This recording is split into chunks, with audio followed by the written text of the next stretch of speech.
जी समिन ये शुगर फ़कीर गुलबेग जमाली साहब पंहिंजे प्रोग्राम जो आगाज़ कयूं था। साईं जन खां पुछा कयूं था त साईं जन असांखे खुदा जे ॾिने मां छा था ॿुधाइनि। साईं बिस्मिल्लाह। साईं सलीम साहब हाणे असां अवां जेका ॻाल्हि तमामु सुठी कई आहे त हाणे असां पंहिंजी कचहरी खे शुरूआत कंदासीं गुजरात खां। बिस्मिल्लाह बिस्मिल्लाह।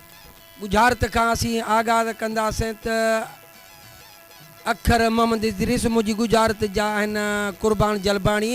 जी साईं।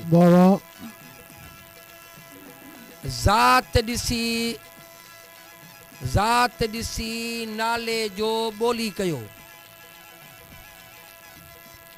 ज़ात ॾिसी नाले जो ॿोली कयो। ॿोली कयो। ज़ात ॾिसी नाले जो ॿोली कयो। वाह उस्ताद वाह। वाह उस्ताद वाह। ज़ात ॾिसी नाले जो ॿोली कयो। हा चए तो ही रंग ॾिसी बच्चे बच्चे रूप ॾिसी पोइ हुन पसंदि कयो। बच्चे चा कराणी ॾिसी पोइ सुवाल जो इलाज कयो। बच ज़ात ज़ात ॾिसी ॾिसी नाले जो ॿोली कयो। नाले जो ॿोली कयो। हा चवे थी इहो सा मट ॾिसी इन कसाइण जो पोइ खेल ख़तमु कयो। बच तो अञा पढ़ीस वाह। गुजरात जा अखर आहिनि कुर्बान फ़कीर त ज़ात ॾिसी नाले जो ॿोली कयो। हा ज़ात ॾिसी नाले जो ॿोली कयो। हा चवे थी त इहो रंग ॾिसी ढोलिए इन कसाइण मुमल जो खेल नाटक ख़तमु कयो। बच्चे मोहम्मद कासम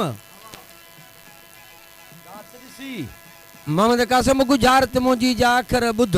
हा अखर गुजरात जा आहिनि त ज़ात ॾिसी नाले जो ॿोली कयो। नाले जो ज़ात ॾिसी हा पोइ हीअ ग़रीब मिस्कीन ॾिसी बच्चे हाँ बचंदी। ज़ात ॾिसी ज़ात ॾिसी नाले जो ॿोली कयो। ॿोली कयो। हिन जेको आचार विचार कयो बचंदी। ॿोली कयो। वाह साईं वाह वाह साईं। वारो कयो। बच्चे चवे तो निमाणी न्याणी जो को हाणे बिलो कयो। बच भला का नज़र कयो। बच चए तो को दाद फरियाद कयो। बच्चे कद्र कयो। बच रहमत इंसाफ़ कयो। बच रहमत तरस कयो। बच्चे कुर्बाना तस्लीम कयो। बच्चे मोहम्मद इदरीस बच्चे। ज़ात ॾिसी नाले जो ॿोली कयो। हा तुन्याणी ॾिसी बच्चे ज़ात ॾिसी ज़ात ॾिसी नाले जो ॿोली कयो। नाले जो बी जा राणी ॾिसी बच हिकिड़ो ॾिसी बच या ही सभु भाई ॾिसी बचंदी। नालो ॾिसी ॿोली कयो। हा नालो ॾिसी ज़ात ॾिसी हिन नाले जो ॿोली कयो। ॿोली कयो। को बिलो कयो। बच वाहर कयो। बच हेकली ॾिसी हेकली बच ॿोली कयो। हा। आज़ाद कयो। बच ज़ात ॾिसी नाले जो ॿोली कयो। हा हा कुर्बान छा थो ज़ात ॾिसी नाले जो ॿोली कयो। चवे तो मज़ार ॾिसी बच्चे चंड ॾिसी मरी वई। वाह वाह वाह वाह सही वाह वाह सही वाह।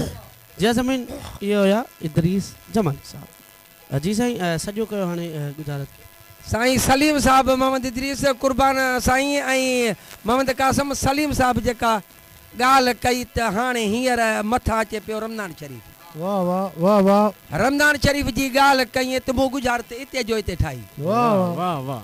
सलीम साहब चए तो बाबा रमज़ान शरीफ़ में जेकर प्रोग्राम थियो तो वाह वाह जे न थियो तो पोइ वरी ईद खां पोइ पर हाणे मथां अचे पियो रमज़ान शरीफ़। सलीम साहब जी अवां ॻाल्हि कई उन ते इते जो इते मुंहिंजा गुफ़्ता। वाह सही वाह वाह। इते ठहिया त ज़ात ॾिसी नाले जो ॿोली कयो। साईं ज़ात जा आहिनि चंड नालो आहे रमज़ान। वाह वाह वाह वाह ॿोली आहे एहतराम। वाह वाह वाह वाह गुजारत जा अखर इते जो इते ठहिया त नालो ज़ात ॾिसी नाले जो बोली कयो कुर्बान। जी उस्ताद जी। गुजारत जा अखर आहिनि त चंड ॾिसी रमज़ान जो एहतराम कयो। वाह वाह वाह वाह उस्ताद सही वाह वाह सही वाह तमाम जबरदस्त ॻाल्हि साईं जबरदस्त।